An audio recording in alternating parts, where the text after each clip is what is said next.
Сөздү өз учурунда айтпаса, сөз атасы өлүптүр деген кыргыздын акылман сөзү бар.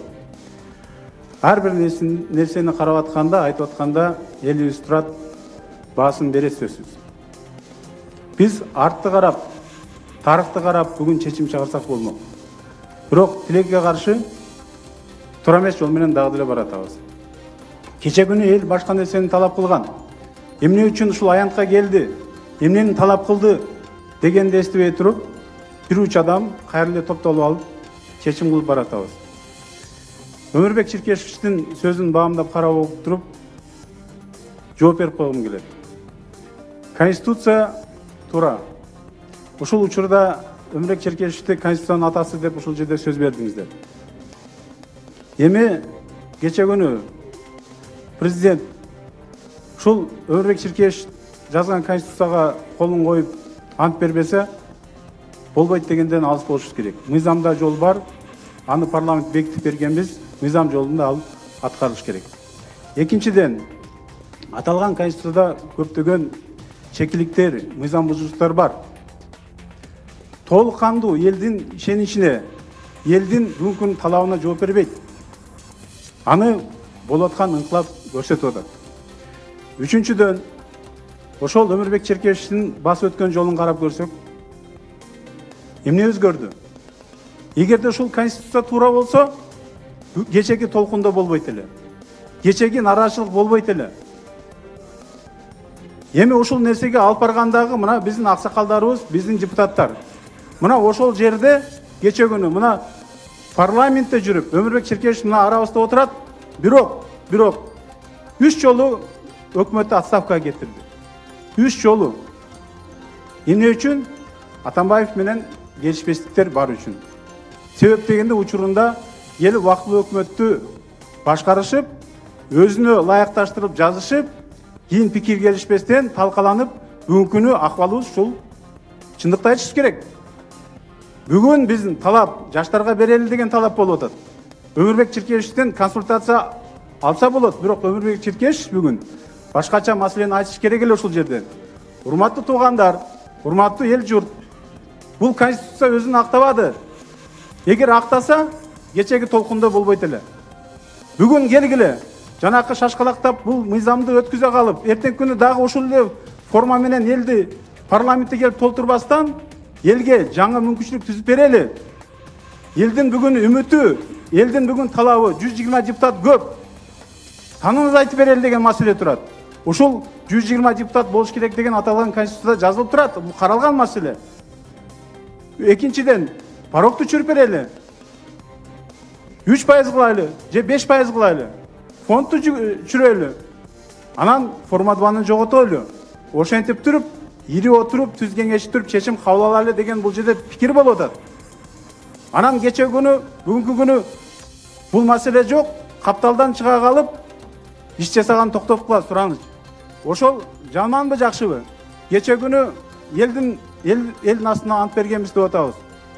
Туугандар, кече күнү толкундо болгондо, достукта чогулганда, элден ошо антын аткарып ошол жерге келген депутаттар болду. Элден коркпостон, элден качпастан.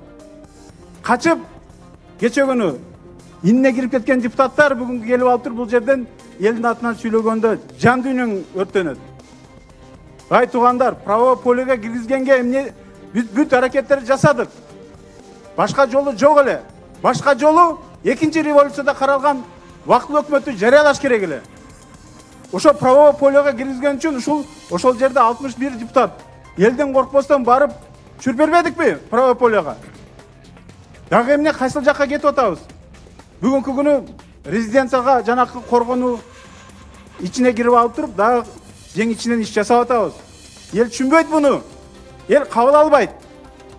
Бүгүнкү күнү жаңыланууну талап кылып атат. Жаңылануу жаңы референдумдан башталыш керек. Жаңы нормалар кирип, элдин талабы аткарылганда гана жаңылануу болот. Болбосо, силер айтып аткан принцип менен кетсе, жанакы эле баягы болот.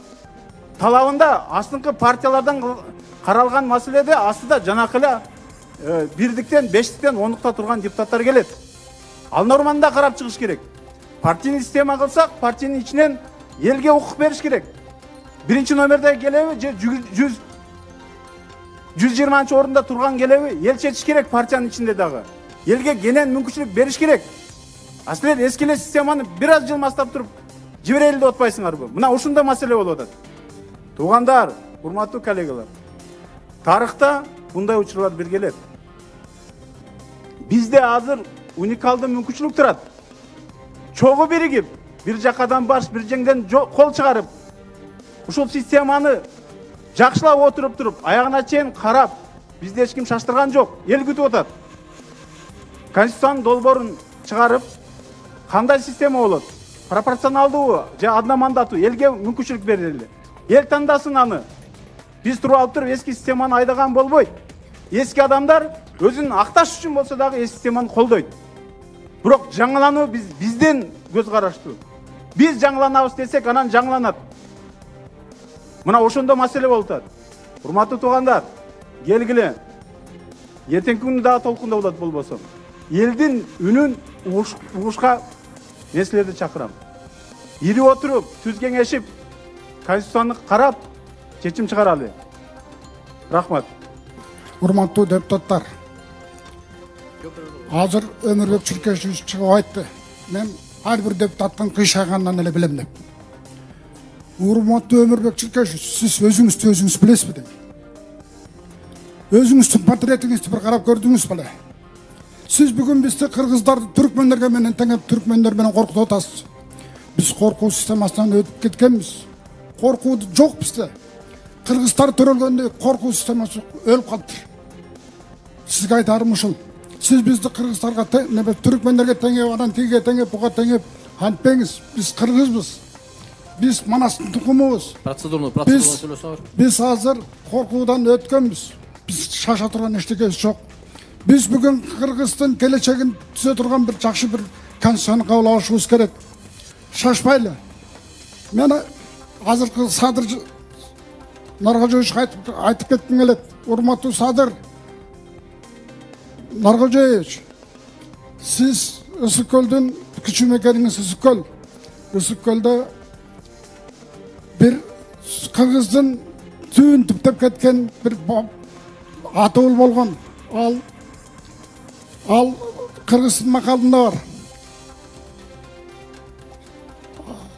Басма элдин жакшысын ээси билбей, ат билет. Эр жигиттен мыктысын эл билбей, жат билет деп Жусуп Абдырахманов жөнүндө айткым келет. Сиз Жусуп Абдырахмановдой жакшы мыкты жигит болуңуз. Жусуп Абдырахмановду кыргыздар бүгүн баалабай, балким казактардан баасы көбүрөөк. Сиз ошол көлдүк болгондон кийин ошо Жусуп Абдырахмановдон таалим алыңыз. Сиз корко турган эчтеке жок. Сиз алга кете бериңиз. Биз түркмөнгө эч качан теңелбейбиз. Биз түркмөн болбойбуз. Биз казак да болбойбуз.